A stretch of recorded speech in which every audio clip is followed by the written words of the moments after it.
जब साइंस की बड़ी उपलब्धियां एक्सपेरिमेंट से लेकर लोगों के एक्सपीरियंस तक का सफर तय करती है, तो इससे एक अहम संदेश जाता है। ये बात युवाओं को बहुत प्रभावित करती है। वो सोचते हैं कि साइंस के जरिए वो पूरी दुनिया को प्रभावित कर सकते हैं। ऐसे युवाओं को आगे बढ़ाने के लिए इंस्टीट्यूशनल फ्रेमवर्क की आवश्यकता होती है, ताकि उनकी आकांक्षाओं का विस्तार किया जा सके, उन्हें नए अवसर दिए जा सके।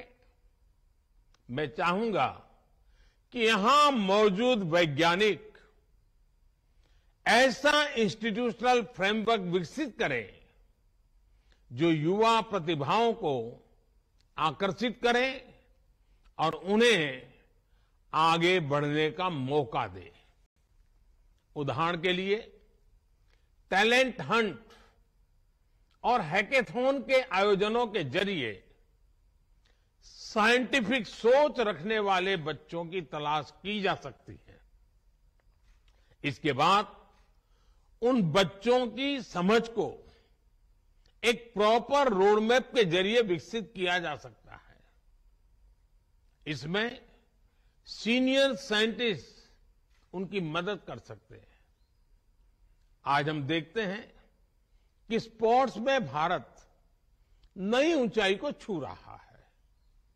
इसके पीछे दो महत्वपूर्ण वजह हैं। पहला, स्पोर्ट्स की प्रतिभाओं को विकसित करने के लिए देश में इंस्टीट्यूशनल फ्रेमवर्क को मजबूत बनाया गया।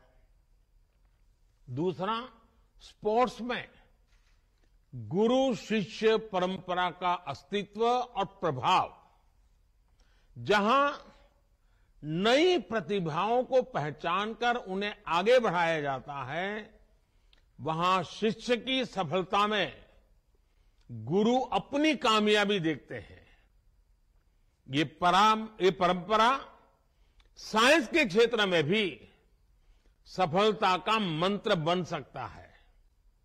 साथियों, आज आपके सामने कुछ ऐसे विषय भी रखना चाहता हूं जो भारत की साइंस की दिशा तय करने में मददगार होंगे।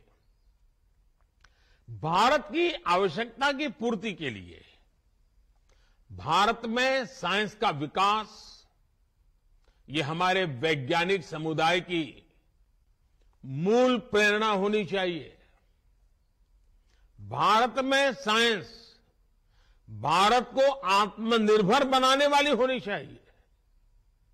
हमें यह भी ध्यान रखना है कि आज दुनिया की 17-18% मानव आबादी भारत में रहती है। ऐसे साइंटिफिक वर्क्स जिनसे भारत की जरूरतें पूरी होगी, उनसे विश्व की 17-18% मानवता को गति मिलेगी और इसका प्रभाव संपूर्ण मानवता पर पड़ेगा। इसलिए हम ऐसे विषयों पर काम करें जो आज पूरी मानवता के लिए जरूरी है। उदाहरण के लिए अगर हम एक विषय ले लें, एनर्जी। बढ़ते हुए भारत की एनर्जी नीड्स लगातार बढ़ने ही वाली है।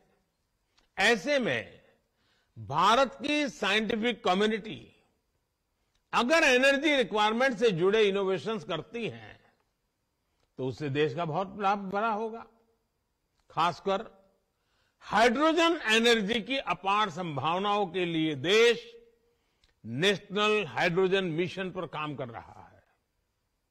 इसे सक्सेसफुल बनाने के लिए जरूरी है कि इलेक्ट्रोलाइजर जैसे विभिन्न एसेंशियल कंपोनेंट्स देश में ही बने। इस दिशा में अगर किन्हीं नए ऑप्शन की गुंजाइश है तो उस दिशा में भी रिसर्च हो। हमारे वैज्ञानिकों को और इंडस्ट्री को इसके लिए साथ मिलकर काम करना होगा। साथियों, आज हम एक ऐसे दौर में जी रहे हैं जब मानवता पर नई नई बीमारियों का संकट मंडरा रहा है। हमें नए वैक्सीन तैयार करने के लिए रिसर्च एंड डेवलपमेंट को बढ़ावा देना होगा।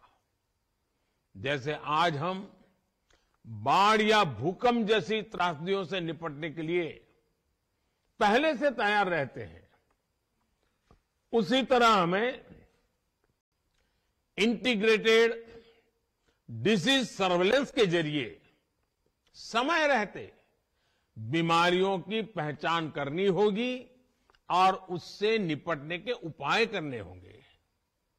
इस लक्ष्य को हासिल करने के लिए अलग अलग मंत्रालयों को मिलकर काम करना होगा। लाइफ यानी लाइफस्टाइल फॉर एनवायरमेंट, इसके बारे में भी आप सभी मेरे साथी भलीभांति जानते हैं। हमारी साइंस कम्युनिटी इस दिशा में बड़ी मदद कर सकती है। साथियों, भारत के आह्वान पर संयुक्त राष्ट्र ने इस वर्ष यानी 2023 को इंटरनेशनल ईयर ऑफ मिलेट्स घोषित किया है। ये हर भारतवासी के लिए बहुत गौरव की बात है। भारत के मिलेट्स और उनके इस्तेमाल को ज्यादा बेहतर बनाने की दिशा में काम किया जा सकता है। वैज्ञानिक समुदाय द्वारा बायोटेक्नोलॉजी की मदद से पोस्ट हार्वेस्ट लॉस को कम करने की दिशा में प्रभावी कदम उठाए जा सकते हैं। साथियों, आज वेस्ट मैनेजमेंट के सेक्टर में भी वैज्ञानिक अनुसंधान की अपार संभावनाएं हैं। Municipal solid waste, electronic waste, biomedical waste, agricultural waste, ऐसे क्षेत्र हैं जिसका लगातार क्षेत्र का विस्तार हो रहा है। इसलिए ही पिछले वर्ष बजट में सरकार ने सर्कुलर इकोनॉमी पर बहुत जोर दिया था। जब हमें मिशन सर्कुलर इकोनॉमी को और मजबूत करना है, इसके लिए हमें ऐसे इनोवेशंस पर काम करना होगा जिससे मेटल और प्लास्टिक स्क्रैप का बेहतर इस्तेमाल हो सके।